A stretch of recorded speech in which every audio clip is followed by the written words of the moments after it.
Kaugnay pa rin ang relief operations ng pamahalaan sa mga biktima ng bagyong Yolanda. Makakaparayan po natin si Cabinet Secretary Rene Almendras. Secretary Almendras, good morning po. Igan, magandang umaga po. Magandang umaga sa inyong lahat po. Opo. Kamusta ho? At ito, yung mga huling report namin, may mga ilang lugar pa rin po na hindi nahatiran po ng relief goods. Kamusta ho yung effort po ng gobyerno? Okay, yung G1 po na napadalhan na natin ng nag-airlift tayo kahapon via chopper. Ang Opo. magandang balita po for that area. Oo. Meron po palang runway doon na tinayo ata ng panahon ng mga Amerikano.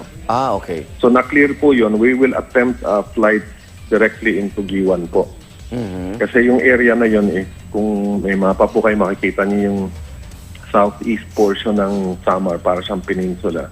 Yun yung worst hit po doon dahil kasama yun sa cove na tinamaan po ng storm surge. So yun, Opo. yun ang magiging yun ang mangyayari today, no? Meron pong i-airlift not just by chopper para mas malaki yung volume na madadala ng relief goods doon. Opo.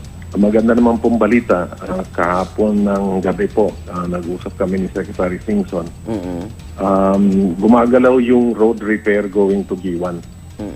So hopefully daw po, if not within the next 2 days, makakabukas tayo ng isang ruta papuntang G1 kasi importante din po, di ba, sa dami ng tao doon, mas mabuti kung kaya natin mag-tracking papunta doon.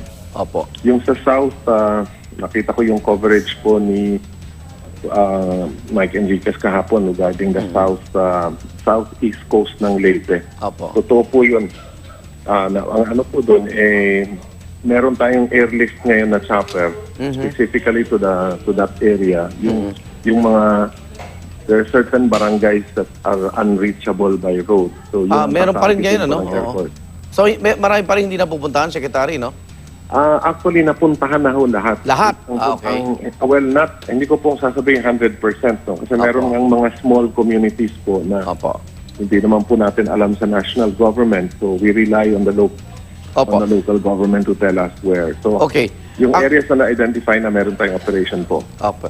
Secretary, ang ilan po sa nakakakuha ng atensyon talaga sa atin, nakabandera sa iba't ibang international news agency na aabot ng 10,000 yung nasawi, no? So, ito ba'y nakumpirma na po at paano ito paghahandaan ng ating pamahalaan, Secretary? Meron po tayong nilabas sa NDRRMC kagabi po na 1,770 plus Oo nga po. Opo. accounted for. Opo. Sa totoo lang, Igan, hindi ko talaga kayang sabihin na hanggang dyan na lang. Okay. At sa totoo din lang po, sana naman ang dasal ko ay hindi umabot dun sa 10,000. Oo nga po. Ako po yung naging chairman ng task force, Pablo. Oo. At akala ko matindi na yung hinarap namin dun sa halos 2,000 namatay. Opo.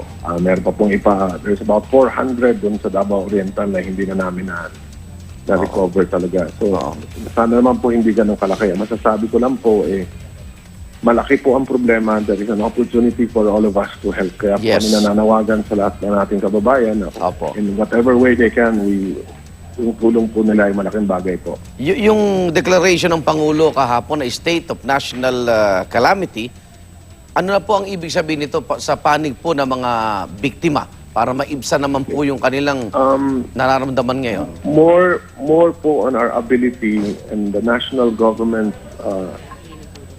flexibility to address the needs of the people. Okay. Yung local governments po, they have to declare their own state of calamity or state of emergency, whatever they desire. Apo. Yung action po ng Pangulo is to allow us to do things better and faster. So, Ayun. Mas mabilis ang tulong. Kami po ay we're hard at work po. Ano? Marami pong hindi natutulog just to make things work. So, Opo. hopefully that declaration will allow us to do a lot more. Pero asahan niyo, Igan, siguro naman po, Opo. alam niyo na hindi naman po kami gumagawa ng kagaguhan sa pondo ng bayan. Ayos. Kasi ano po, masasabi namin na despite the declaration po, Opo. we will do things properly po. Gagawin na, hindi namin ilulustay o sasayangin po. Opo.